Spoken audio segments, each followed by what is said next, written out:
সারা শীত ঘরে বসে বসে হাত পা গরম করে করে আর ভালো লাগছে না, তাই ভাবলাম কোথাও একটা ঘুরেই আসি।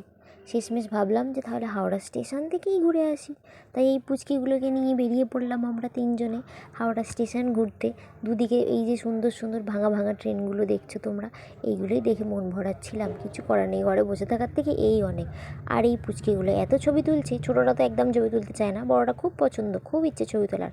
সেই ফাঁকে কোনো রকমে নিজের জন্য সময় বার করে একটু ভিডিও করে ফেলছি, ছবি তো ঠিক করে তোলাই হয়নি। আর ওখানে স্টেশনে গিয়েই তো এই সব পুরানো পুরানো ট্রেনের মডেলগুলো দেখতে পেলাম, দেখে ভালোই লাগলো, দেখে নিলাম, একটু ভিডিও বানিয়ে নিলাম। আর হচ্ছে যে আমরা গিয়েছিলাম দুপুরবেলা, ঠিক আছে, দুপুরবেলা ভালো করে ভাত টাত খেয়ে দিয়ে বেরিয়েছি, কারণ ভাবলাম ওখানে খাবার দাবার অ্যালাউ নেই। গিয়ে দেখলাম এই যে সুন্দর সুন্দর গোল গোল গাছগুলোর ফাঁকে ফাঁকে লোকজন এক গাদা গাদা খাবার নিয়ে এসে বসে বসে খাচ্ছে।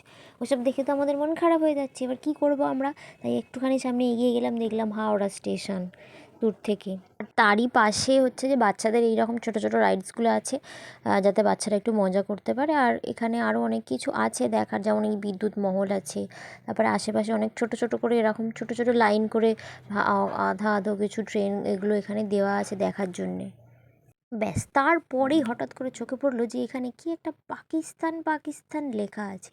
তারপরেই দেখলাম পাকিস্তানের ট্রেন, তখনই ভাবলাম যে এই ট্রেনে আমাকে উঠতেই হবে। তাই টিকিট না কেটেই আমি চলে গেছি ট্রেনের সামনে। গিয়ে দেখলাম অনেকেই ট্রেন থেকে নামা ওঠা করছে, ছোটো ছোটো বাচ্চা, তাই আমি একটু সাহায্য করে দিলাম। কিন্তু ভেবে নিয়েছি যে আমি এই ট্রেনে উঠবই, আর আমি উঠে পাকিস্তান যাবই। তারপরে কবে ফিরবো আমি জানি না, কিন্তু এই মুহূর্তে আমি এই ট্রেনে করে উঠে পাকিস্তানে চলে যাবই। তাই আমি আমার পিচ্চি দুটোকে নিয়ে চললুম পাকিস্তান। Just kidding. ভিডিওটা দেখে তোমাদের ভালোই লাগবে, তাই পুরোটা দেখবে। देन थोड़ी हंसी मजाक और हा हा ही ही करने के बाद हमें लगा कि पैर बहुत ज़्यादा दुखने लगा है, इसलिए हम दोनों ने खुद की थोड़ी सी वीडियो बना ली। और उसके बाद सामने देखा कि टॉय ट्रेन है, तो सोचा कि क्यों ना उसी में चढ़ जाए, थोड़ा पैरों को आराम भी मिल जाएगा और दिमाग को भी बहुत ज़्यादा आराम मिल जाएगा, और फ़ोन भी थोड़ा सा कम गर्म होगा। তারপরে আমরা এখানে সকলে মিলে উঠে বসে পড়লাম। সেকেন্ড কম্পার্টমেন্টটায় বসেছি আমরা দুটো পুচকিকে নিয়ে। দুজনে তো খুব এক্সাইটেড, বিশেষ করে বড়টা, ট্রেনে চড়বে, খুব মজা। আর ছোটোটার তো মুখে হাজাই মজা, হাসি হাসি, দেখলেই বুঝতে পারবে তোমরা। আর মুখে কথার ফুলঝুরি ফুটছে, সবসময় বকে যাচ্ছে, কামাই নেই কোনো সময়। কিসে উঠেছো? ও বাবালে। আর টয় ট্রেনটা মোটামুটি টোটাল পুরোটা আমাদের ঘুরিয়েছে, মানে পুরো আর কি মিউজিয়ামটা যতটুকু আছে পুরোটাই ঘুরিয়েছে। টোটাল 3 মিনিট সময় লেগেছে, পুরো ভিডিওটাই করেছি, কিন্তু পুরোটা তো দেওয়া সম্ভব নয়, তাই যতটুকু পারছি বা যতটুকু আমার ভয়েস চলছে ততটুকুই দিচ্ছি, বাকিটা আর দিচ্ছি না। কিন্তু ট্রেনটাই চড়তে প্রপারলি হচ্ছে 3 মিনিট, একদম স্টেশন থেকে ছেড়েছে যে টাইমে, সেই টাইম থেকে ভিডিও রেকর্ডিং করা শুরু করেছি, 3 মিনিটে এসে বন্ধ হয়েছে। আচ্ছা, এবার এখানে বলি যে এই যে তোমরা লাইনগুলো দেখছো, এগুলো কিন্তু অরিজিনালি মানে আমাদের যে রেলের লাইন হয় সেরকমই লাইন, এগুলো কিন্তু নতুনভাবে তৈরি করা নয়। আর এই যে ট্রেনগুলো দেখছো, এগুলো সবই হচ্ছে যে তখনকার যুগের অরিজিনাল ট্রেন আর কি। ভেতরে তো ঢুকেছিলাম, যার কারণে দেখতে পেয়েছো তখনকার যুগে যে কাঠ মানে কয়লা দিয়ে যেসব ট্রেনগুলো চলতো, ওই রকমই ট্রেন।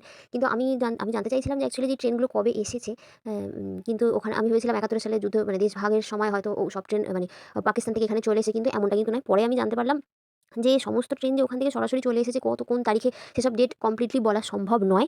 তার কারণ কিছু কিছু মানে দেশ ভাগের সময় সমস্ত কিছু দুই দেশের মধ্যে ভাগাভাগি হয়ে গিয়েছিল, এবং নাকি জিনিসপত্র মানে রেলের জিনিসপত্র আদান প্রদান মানে উপহার হিসেবে দেওয়ার মতো ব্যাপার ছিল দুই দেশের মধ্যে।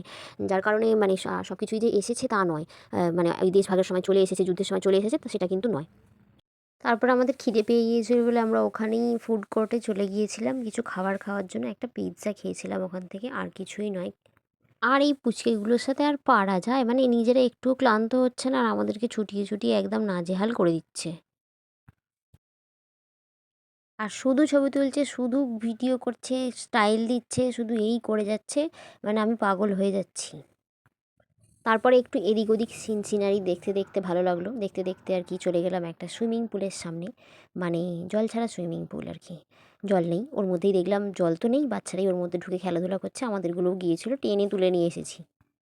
তারপর আমরা মিউজিয়াম থেকে বেরিয়েই আবার অচেনা কোনো উদ্দেশ্যে বেরিয়ে পড়লাম। টুকটুক করে যেতে যেতেই দেখতে পেয়ে গেলাম রাস্তার ধারেই এই দ্য কেসারিয়া কুলহার, এটা দেখতে পেলাম।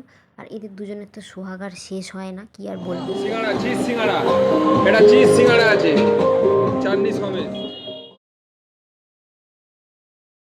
এতেও চাটনি? হ্যাঁ। তারপরে সুন্দর 3 কাপ কেশর টি দিয়ে আমরা আমাদের গলাটা গরম করে নিলাম। আর তারপরে এই আর কি টাটা এই কুলহার মানে কেশরিয়া কুলহারকে টাটা বাই বাই বলে আমরাও হচ্ছে যে আমাদের বাড়ির পথে এগোলাম, একটু গঙ্গার ধারে তার সাথে ঘুরে নিলাম। আর তোমাদেরকেও টাটা বাই বাই বলে দিলাম। দেখা হবে আবার পরের কোনো এক ভিডিওতে।